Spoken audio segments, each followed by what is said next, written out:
श्रीमद् भागवत महापुराण षष्ठ स्कंध चतुर्थो अध्याय, छठवां स्कंध चौथा अध्याय। दक्ष के द्वारा भगवान की स्तुति और भगवान का प्रादुर्भाव। राजा परीक्षित ने पूछा, भगवान आपने संक्षेप से तीसरे स्कंध में इस बात का वर्णन किया कि स्वयंभू मनवंतर में देवता, असुर, मनुष्य, सर्प और पशुपक्षी आदि की सृष्टि कैसे हुई। अब मैं उसी का विस्तार जानना चाहता हूँ।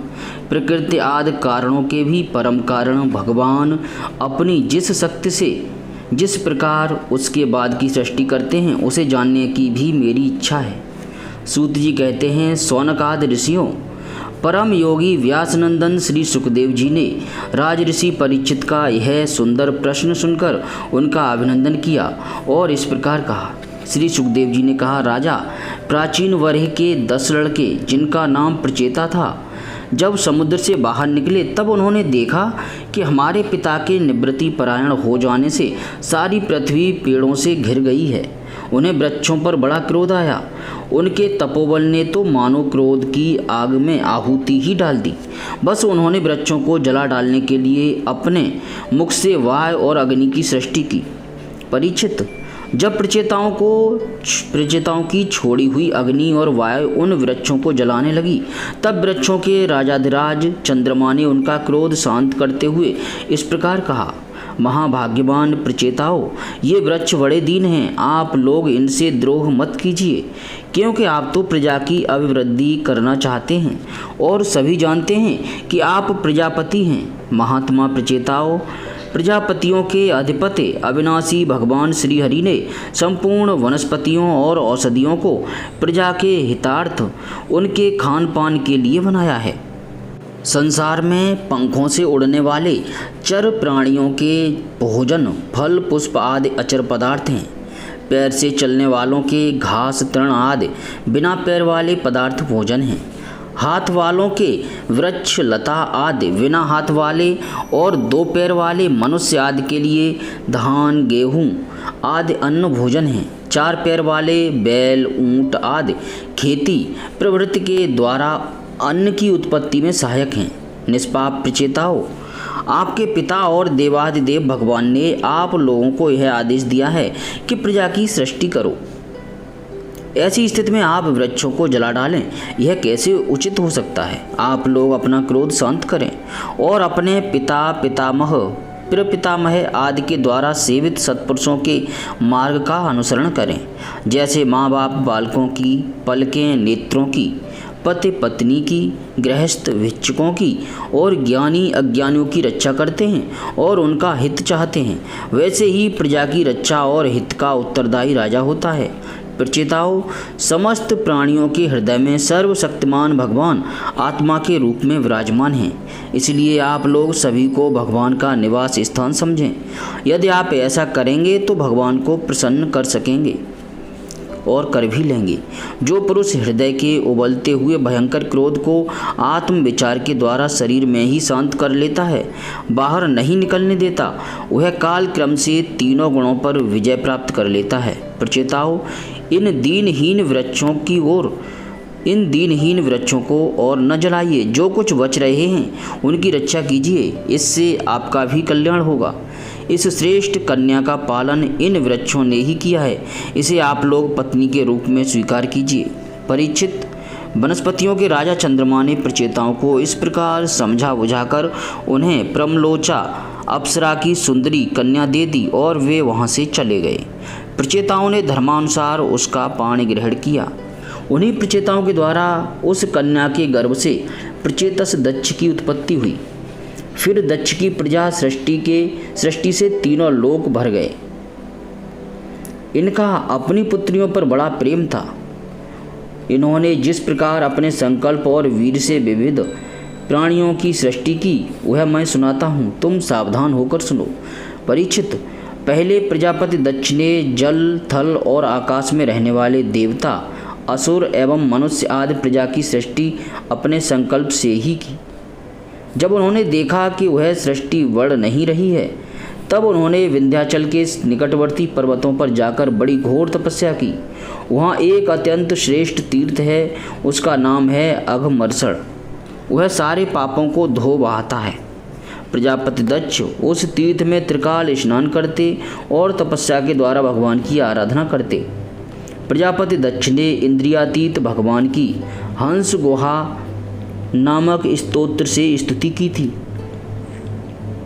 उसी से भगवान उन पर प्रसन्न हुए थे। मैं तुम्हें वह स्तुति सुनाता हूँ। दक्ष प्रजापति ने इस प्रकार स्तुति की। भगवान, आपकी अनुभूति, आपकी चित्त शक्ति अमोघ है। आप जीव और प्रकृति से परे उनके नियंता और उन्हें सत्ता स्फूर्ति देने वाले हैं। जिन जीवों ने त्रिगुणमयी सृष्टि को ही वास्तविक सत्य समझ रखा है, वे आपके स्वरूप का साक्षात्कार नहीं कर सके हैं, क्योंकि आप तक किसी भी प्रमाण की पहुँच नहीं है। आपकी कोई अवधि, कोई सीमा नहीं है। आप स्वयं प्रकाश और परात्पर हैं। मैं आपको नमस्कार करता हूँ। यूँ तो जीव और ईश्वर एक दूसरे के सखा हैं तथा इसी शरीर में इकट्ठे ही निवास करते हैं, परंतु जीव सर्वशक्तिमान आपके सख्य भाव को नहीं जानता। ठीक वैसे ही जैसे रूप, रस, गंध आदि विषय अपने प्रकाशित करने वाली नेत्र, घ्राण आदि इंद्रिय वृत्तियों को नहीं जानते, क्योंकि आप जीव और जगत के दृष्टा हैं, दृश्य नहीं। महेश्वर, मैं आपके श्री चरणों में नमस्कार करता हूँ।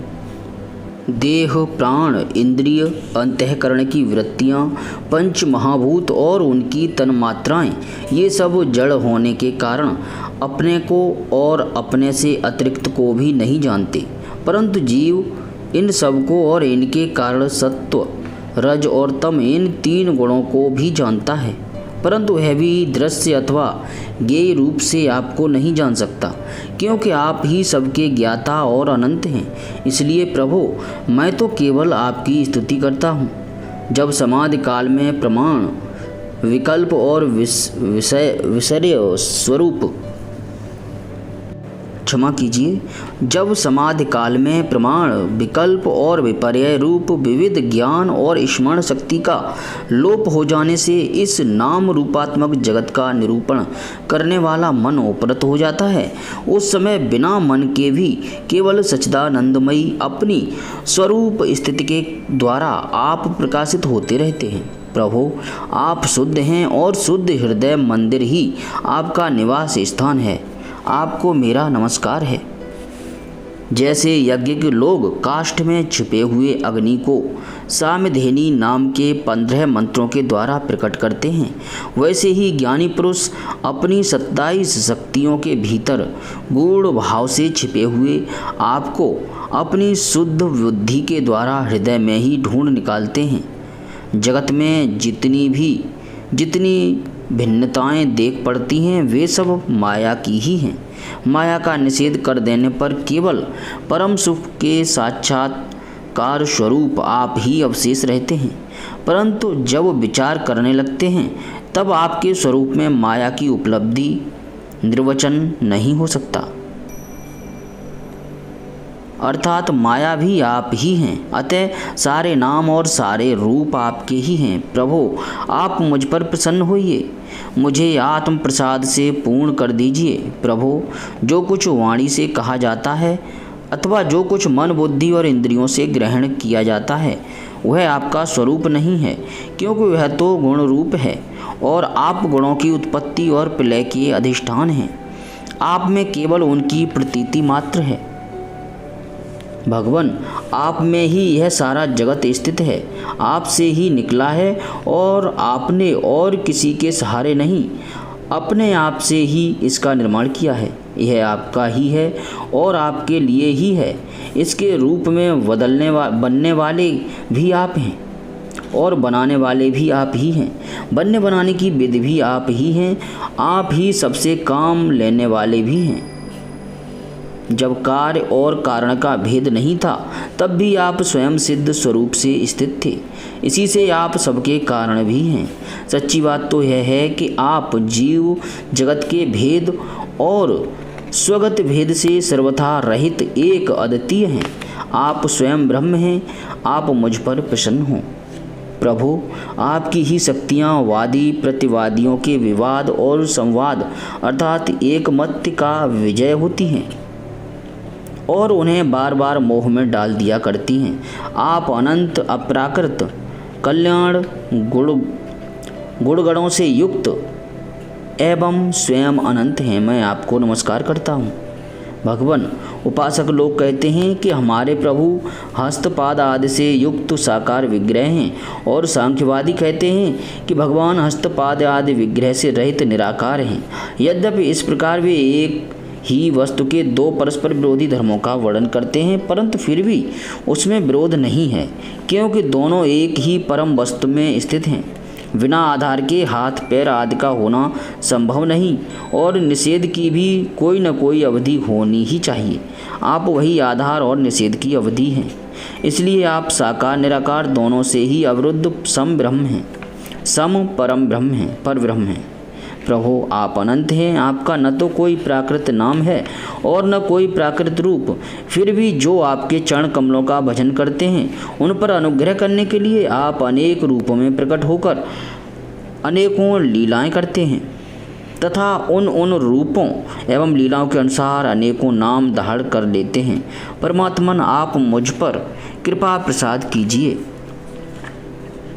लोगों की उपासनाएं प्राय साधारण कोटि की होती हैं, अतः आप सबके हृदय में रहकर उनकी भावना के अनुसार भिन्न भिन्न देवताओं के रूप में प्रतीत होते रहते हैं।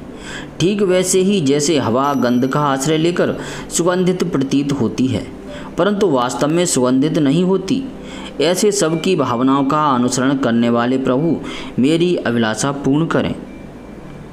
श्री सुखदेव जी कहते हैं, परीक्षित, विंध्याचल के अघमरसड़ तीर्थ में जब प्रजापति दक्ष ने इस प्रकार स्तुति की, तब भक्त वत्सल भगवान उनके सामने प्रकट हुए।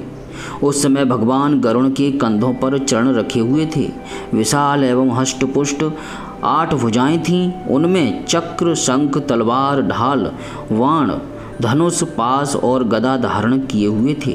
वर्षाकालीन मेघ के समान श्यामल शरीर पर पीतांबर फहरा रहा था। मुखमंडल प्रफुल्लित था, नेत्रों से प्रसाद की वर्षा हो रही थी, घुटनों तक बनमाला लटक रही थी, वक्ष स्थल पर सुनहरी रेखा, श्रीवत्स चिन्ह और गले में कौस्तुभ मणि जगमगा रही थी। बहुमूल्य किरीट, कंगन, मकराकृति कुंडल, करधनी, अंगूठी, कड़े, नूपुर और बाजूबंद अपने अपने स्थान पर सुशोभित थे। त्रिभुवनपति भगवान ने त्रैलोक के विमोहन रूप धारण कर रखा था। नारद, नंद, सुनंद आदि पार्षद उनके चारों ओर खड़े थे। इंद्र आदि देवेश्वरगण स्तुति कर रहे थे, तथा सिद्ध, गंधर्व और चारण भगवान के गुणों का गान कर रहे थे। यह अत्यंत आश्चर्यमय और अलौकिक रूप देखकर दक्ष प्रजापति कुछ सहम गए। प्रजापति दक्ष ने आनंद से भरकर भगवान के चरणों में साष्टांग प्रणाम किया। जैसे झरनों के जल से नदियां भर जाती हैं, वैसे ही परमानंद के उद्रेक से उनकी एक एक इंद्रिय भर गई और आनंद परवश हो जाने के कारण वे कुछ भी बोल न सके। परीक्षित, प्रजापति दक्ष अत्यंत नम्रता से झुककर भगवान के सामने खड़े हो गए। भगवान सबके हृदय की बात जानते ही हैं। उन्होंने दक्ष प्रजापति की भक्ति और प्रजावृद्धि की कामना देखकर उनसे यों कहा। श्री भगवान ने कहा, परम भाग्यवान दक्ष, अब तुम्हारी तपस्या सिद्ध हो गई, क्योंकि मुझ पर श्रद्धा करने से तुम्हारे हृदय में मेरे प्रति परम प्रेम भाव का उदय हो गया है। प्रजापति, तुमने इस विश्व की वृद्धि के लिए तपस्या की है, इसलिए मैं तुम पर प्रसन्न हूँ, क्योंकि यह मेरी ही इच्छा है कि जगत के समस्त प्राणी अभिवृद्ध और समृद्ध हों। ब्रह्मा, शंकर, तुम्हारे जैसे प्रजापति, स्वयंभुव आदि, मनु तथा इंद्र आदि देवेश्वर, ये सब मेरी विभूतियाँ हैं और सभी प्राणियों की अभिवृद्धि करने वाले हैं। ब्रह्मन, तपस्या मेरा हृदय है, विद्या शरीर है, कर्म आकृति है, यज्ञ अंग हैं, धर्म मन है और देवता प्राण हैं। जब यह सृष्टि नहीं थी तब केवल मैं ही था, और वह भी निष्क्रिय रूप में। बाहर भीतर कहीं भी और कुछ न था, न तो कोई दृष्टा था न दृश्य। मैं केवल ज्ञान स्वरूप और अव्यक्त था। ऐसा समझ लो मानो सब और सुषुप्ति ही सुषुप्ति छा रही हो। प्रिय दक्ष, मैं अनंत गुणों का आधार एवं स्वयं अनंत हूँ। जब गुणमयी माया के क्षोभ से यह ब्रह्मांड शरीर प्रकट हुआ, तब इसमें अयोनिज आदि पुरुष ब्रह्मा उत्पन्न हुए। जब मैंने उनमें शक्ति और चेतना का संचार किया तब देव श्रोमणे ब्रह्मा सृष्टि करने के लिए उद्यत हुए, परंतु उन्होंने अपने को सृष्टि कार्य में असमर्थ सा पाया। उस समय मैंने उन्हें आज्ञा दी कि तप करो। तब उन्होंने घोर तपस्या की और उस तपस्या के प्रभाव से पहले पहल तुम 9 प्रजापतियों की सृष्टि की। प्रिय दक्ष, देखो, यह पंचजन प्रजापति की कन्या असिकनी है। इसे तुम अपनी पत्नी के रूप में ग्रहण करो। अब तुम गृहस्थोचित स्त्री सहवास रूप धर्म को स्वीकार करो। यह असिकनी भी उसी धर्म को स्वीकार करेगी। तब तुम इसके द्वारा बहुत सी प्रजा उत्पन्न कर सकोगे। प्रजापति, अब तक तो मानसी सृष्टि होती थी, परंतु अब तुम्हारे बाद सारी प्रजा मेरी माया से स्त्री पुरुष के संयोग से ही उत्पन्न होगी तथा मेरी सेवा में तत्पर रहेगी। श्री सुखदेव जी कहते हैं, विश्व के जीवनदाता भगवान श्री हरि यह कहकर दक्ष के सामने ही इस प्रकार अंतर्धान हो गए जैसे स्वप्न में देखी हुई वस्तु स्वप्न टूटते ही लुप्त हो जाती है। श्रीमद् भागवत महापुराण 6ठ स्कंद 4 अध्याय समाप्त। जय श्री कृष्ण।